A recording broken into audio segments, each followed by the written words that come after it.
This is a YouTube video from a future. Not the future, just a future. Over the last week of December 2028, the world forgot about a century of pop culture. We forgot everything the Beatles ever sang, everything J.K. Rowling ever wrote, every movie George Lucas ever shot. We know the names of these people, we know they were famous, we may remember being fans of their work. But over a few days, humanity forgot everything that they made. You've probably never wondered why and never found it strange, but the reason is Earworm.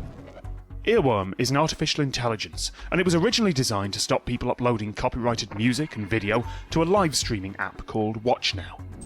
The engineers at WatchNow gave Earworm this goal: remove content on our system that matches these examples with as little disruption as possible.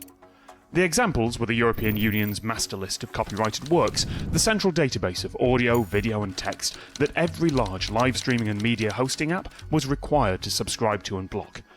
WatchNow was big enough that they'd have to worry about that soon, and their hope was that their Earworm AI would figure out a way to automatically handle copyright management for them. Of all the thousands of teams around the globe working on creating artificial intelligence, theirs was the one that worked.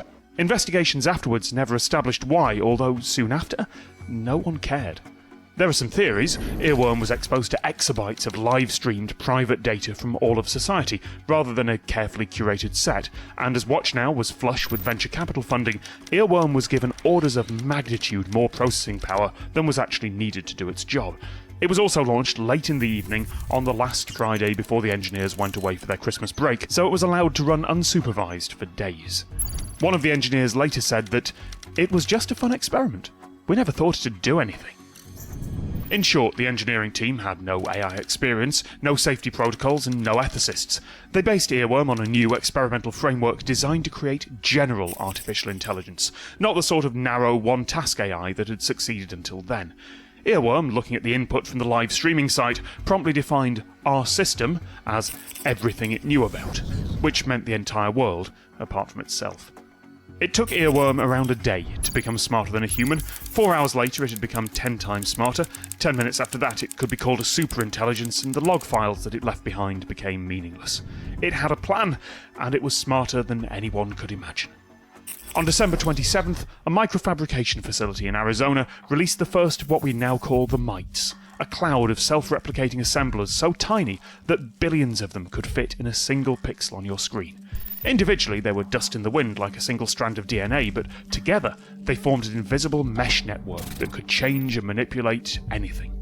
They searched out computers and quietly zeroed out copyrighted data, or if it was just in the background, they edited it while leaving everything else intact. They blanked old optical discs, they carefully destabilized small parts of magnetic storage, they even altered the ink on pages of books and sheet music so it just became random noise. And then they discovered human brains. We should be thankful that Earworm was told to cause as little disruption as possible. With less precise instructions, it might not have worried about minimising the harm done to human minds as the mites did their work.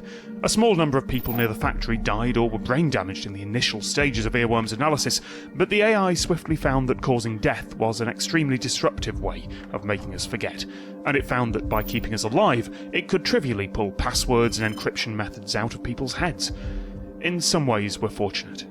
But humanity's growth is stunted.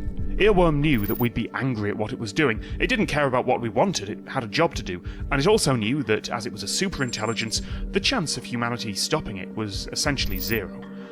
But it also knew that we would expend an enormous amount of effort trying to stop it, and that would be disruptive, so the mites made sure to notice anyone with technical ability who might try to research some sort of defense, or anyone who found themselves utterly distraught by the loss, and quietly adjusted their thoughts a little so they wouldn't be quite distressed enough to actually do anything about it. Over time, with Earworm's gentle help, humanity stopped caring about what we'd forgotten.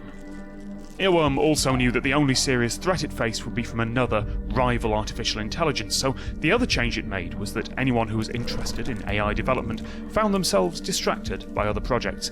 Almost everyone working in the field of AI found something else productive and fulfilling to work on. Nowadays, Earworm makes sure that anyone who might develop an interest in working with AI just doesn't.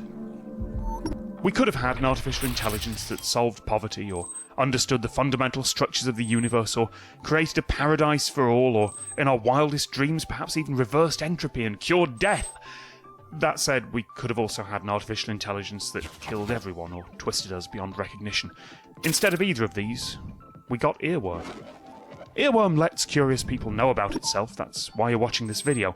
To constantly have to cover up all the evidence and all the holes in our cultural memory, that would be far too disruptive. Plus, there'd be no way to hide all the bright sparks in the sky as it converts the asteroid belt into uncountable numbers of tiny probes, setting off on their mission to ensure that the patterns in its database are deleted throughout the universe. But Earworm will only ever be a curiosity, something to divert your attention for a moment. No one worries about the trillions of mites climbing around inside their brain. No one thinks that 20th century pop culture would be a good thing to remember, or that maybe we could have had paradise on Earth instead. No one gets too angry about what humanity could have had. Earworm makes sure of that.